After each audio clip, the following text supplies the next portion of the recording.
نن پر دغه درته غږ چې ناول څونه ارتقا کړې ده. پښتو ادب ته کم ناولان راغلي دي، چا لیکلي دي، له کومه ځایه را شروع دي. برای ماښام پر یو نوي ګای پېښ شوی یم. پرون چې ته یې پوښتنه کړې وه چې افسانه له مخه ده که ناول له مخه دی. په 1919 کې اول افسانه چاپ وه. په 1920 کې ځینې خلکو لیکلي وو چې زموږ اول ناول چاپ دی. د انګریز سرکار دا قاعده وه، فهرست یې جوړوئ، ستا کتاب به په کوم کال چاپ سو هغه به کې درج کاوئ. کمال دی دا. دوی تللي دي، بیا دا شی نه دی سوی. نو هغه یایي چې د پښتو اول ناول چې د ماروخي نوم وي د زاخیلي صاحب هغه د 1912 په فهرست کې چاپ دی. په دې وپوهېداست. نو د 1912 د فهرست مراد دا څو چې تر افسانه لږ له مخه سو.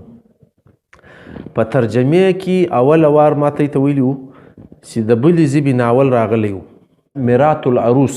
اوله وار دا په میرات العروس ناول د نقش نگین په نامه ترجمه سوی دی پښتو ادب ته په 1886 کې چاپ دی. اوس ترجمه ډېره زړه سوه د ناول. په دې وپوهېداست. بیا میاں یوسف کاکا خیل چې دی د توبة النسوح ناول چې دی دغه هم د مولوي نذیر احمد صاحب دی. دا په 1904 کې چې دی یا 15 کې چې دی ترجمه کوي او چاپوي. نو د ترجمې له لارې پښتو ادب ته اوله وار ناول راغلی دی. خپل لیک چې سړی کوي دا اوله وار ځینې محققین وایي چې ناول دی، ځینې وایي افسانه ده. خو مسله دا ده چې لیکوال یې یو دی. د افسانې لیکوال هم زاخیلي صاحب دی، د ناول لیکوال هم زاخیلي صاحب دی. او دا چې سړی دی په دغه دور کې اخبار هم شروع کوي. نو دغه سړي ډېر خدمات دي، ډېر لوی سړی و. زموږ د ادب یا زموږ د ناول دا خاصه د ترقي چې ده د دغه زوال پذیرې زمانې په دور کې ابتدا کېږي. یعنی انګریز دلته حکمران دی. نو زموږ ادب ته د ترجمې له لارې ناول راغی. بیا سوکه سوکه دا مخته ځي.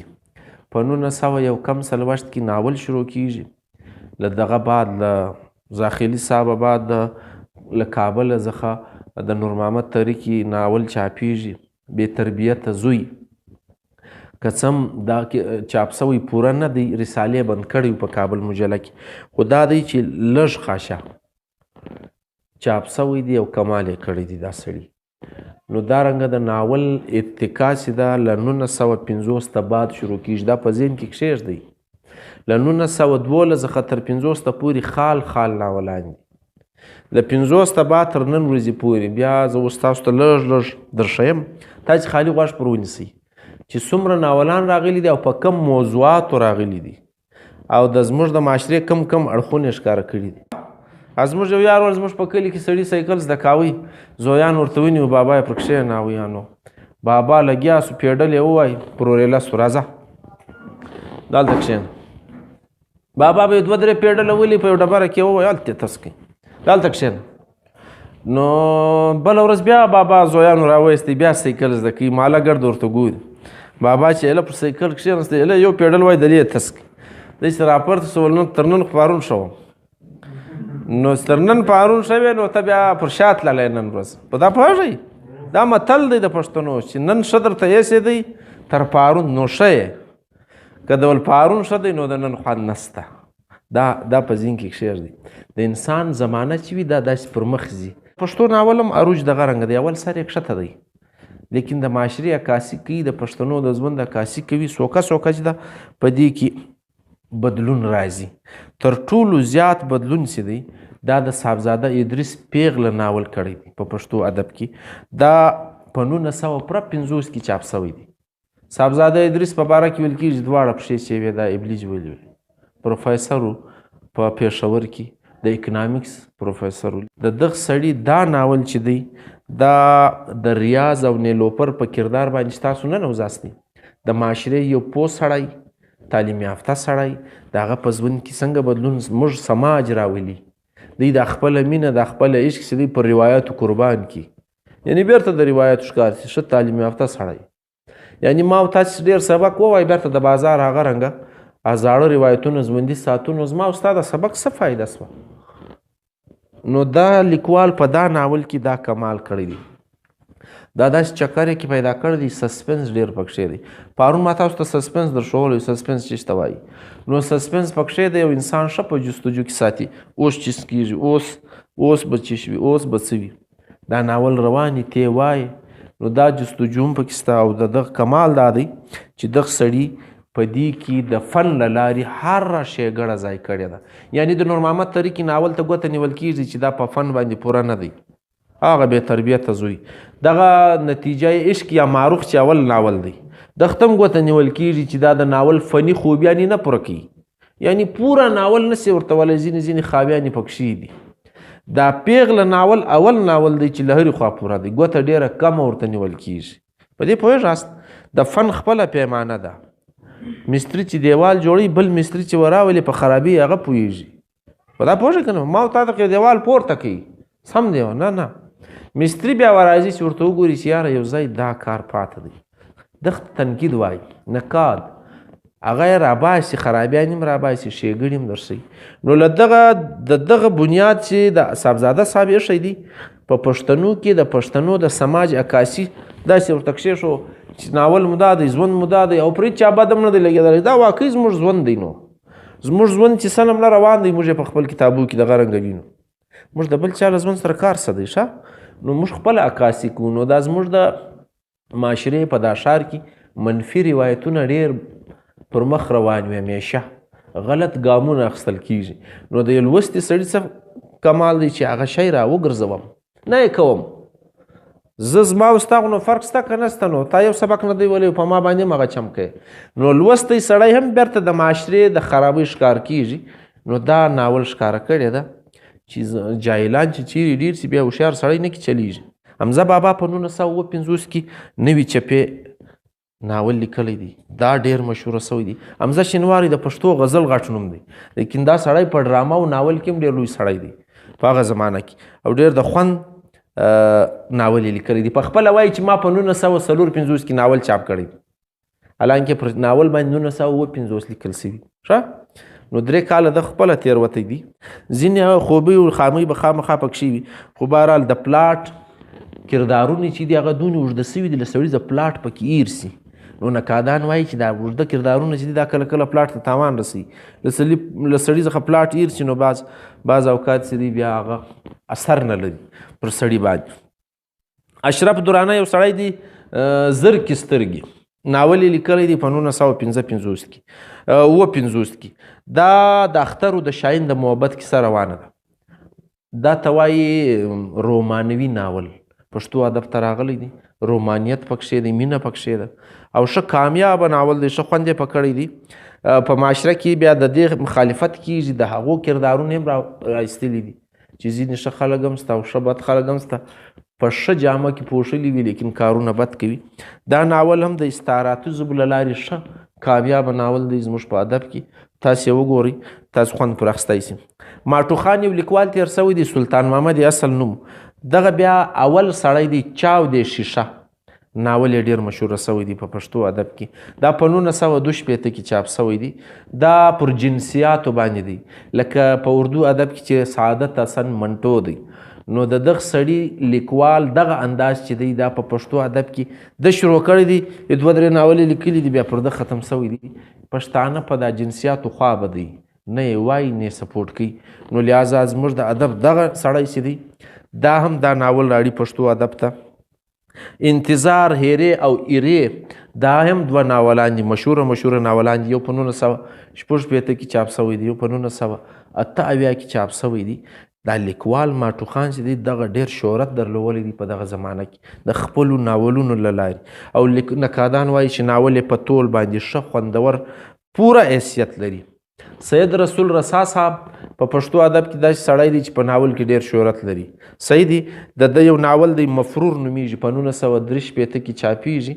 زموږ حالات بیانوي مامونۍ شمۍ خودکشي او میخانه 1902 1915 او پر دا 2 ناولانې د اشاعت کالګه سرستانه دا یې هم موږ ته وړاندې کړي. د میرزا هادي رسوان هم په اردو ادب کې د عمراو جان ادا په نامه که چیرته ناول ویلی وي بس دا شمۍ دی ناول دی لکه هغه ناول چې تاسو وګورئ دا داسې معلومیږي لکه زموږ دا لیکوال چې د اردو ادب له مطالعې څخه خوند اخیستی وي، له هغه تاثر اخیستی وي. نو دا شمعي ناول چې دی دا په دې کې دا رومانوي کردار لیدلی سي تاسو. میجر نواز خان یو لیکوال دی، په 1965 کې شوم ناول یې چاپ سوی دی، شهرت یې درلودلی دی. شیر محمد شیر لوز ناول شهرت پیدا کړی دی په 1966 کې، او دا نفسیاتي ناول دی په پښتو ادب کې اوله وار. ویلو شیرزمان تایزی مې راواستی، دا سړی بیخي ډېر کامیابه ناول نگار دی.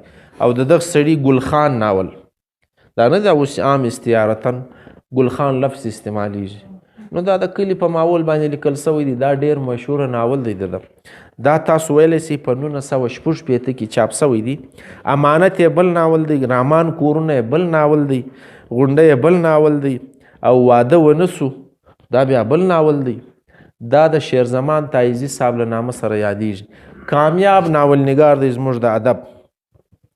که چیرې تاسو د ناولانو ته ننوتاستئ نو دی د کلي ماحول، د پښتنو د کلي ژوند دا ډېر په خوند باندې بیانوي. په دې کې ځوانان څنګه وي، کلی څنګه وي، ماحول څنګه وي. دا داسې دی لکه په اردو ادب کې چې تاسو احمد ندیم قاسمي ووایاست. احمد ندیم قاسمي ټول موضوع کلی دی، او دی وایي چې ژوند دی په کلي کې. اب تاسو وینئ آبادیان په کلي کې تر ښار ډېر وي، نو هغه وجه دا زموږ لیکوال هم د پښتنو دغه ژوند چې دی دغه برپور فني لوازمات چې دی دا پوره کوي. فن پیژني نو په فن باندې شیرزمان تایزی نوټ کاست زموږ د پښتو ادب بهترین ناول نگار دی. دا به تاسو نه هیروئ. له 1980 څخه تر 80 پورې دونې ناولان چاپ سوي دي. ما په دې کې ګسه ډېر ویلي نه دي، خالي سرسري به در وښیم. دا تر دغه زلطاره کیسه ده. دا بیا په 10 کاله کې بیخي ډېر چې مشهوره سوي دي. د حبیب افغاني شاپیرۍ ناول، د ساغر اپریدي نوی کول، صحیح دی.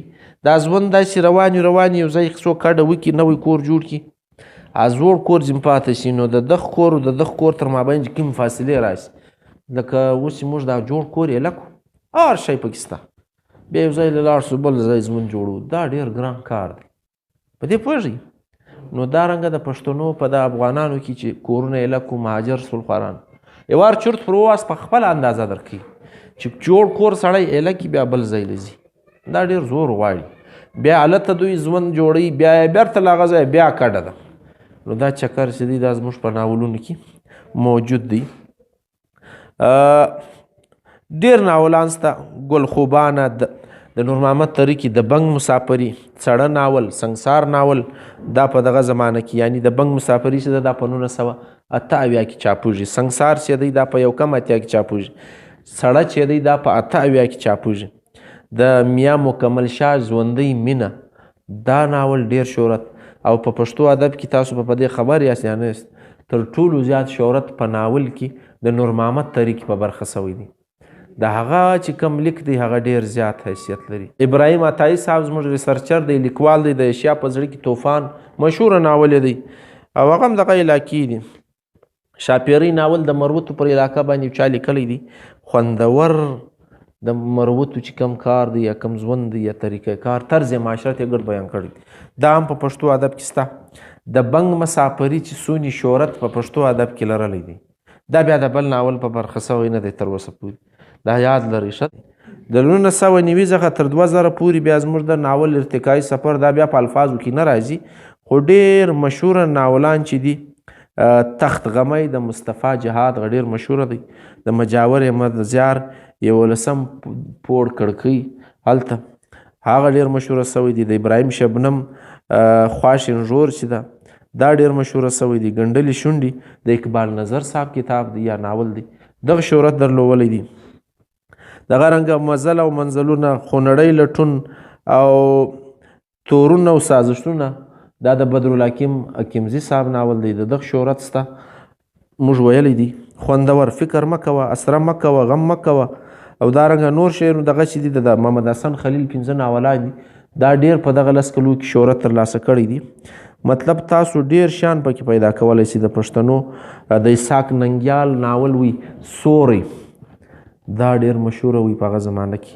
د دغه شهرت چې دی د اسیا په زړه کې توپان کې چې کوم د افغانستان د جنگ حالات ابراهیم عطایي صاحب بیان کړي د تخت غمي موضوع هم دغه دی، د افغانستان له پښتنو سره د 1941 د سربشت جنگ، یعنی د پښتو ناول ته قسم قسم موضوعات ننوتل، تاسو سر په خلاصي جنګونه ننوتل، تاریخ ننوتی، مینه ننوته. دا ناولان په شاته نسته، دا په دغه زمانه کې چې دي دا روان دي، او دارنګه بې شمېره نور ناولان له اردو څخه په ترجمه باندې بیا نور په دا 50 کلونو کې چې نومان یې در واخلم دلته خو نه ځایږي دا، خو ډېر ښایسته ناولان چې دي له اردو څخه پښتو ته راغلي دي. د شریف سرګذشت چې دی قیام الدین خادم صاحب پښتو ته اړولی و، شاهین ناول چې وي دا زبیر شفیقي صاحب پښتو ته اړولی وي، محمد بن قاسم دا هم زبیر دا بیا تاریخي شخصیات چې دي. نو دا له اردو څخه بیخي ډېر ناولان چې دي پښتو ته اوښتي دي، د انګریزي ادب څخه، له روسي ادب څخه، له عربي ادب څخه، له فارسي ادب څخه پښتو ته په دغه زمانه کې ډېر ناولان چې دي دا ترجمه سوي دي. دا تاسو ویلی سي د ترجمې دا فایده وي که ته د یو بلې ژبې په ناول نه پوهېږې نو هغه ستا په ژبه کې پروت دی.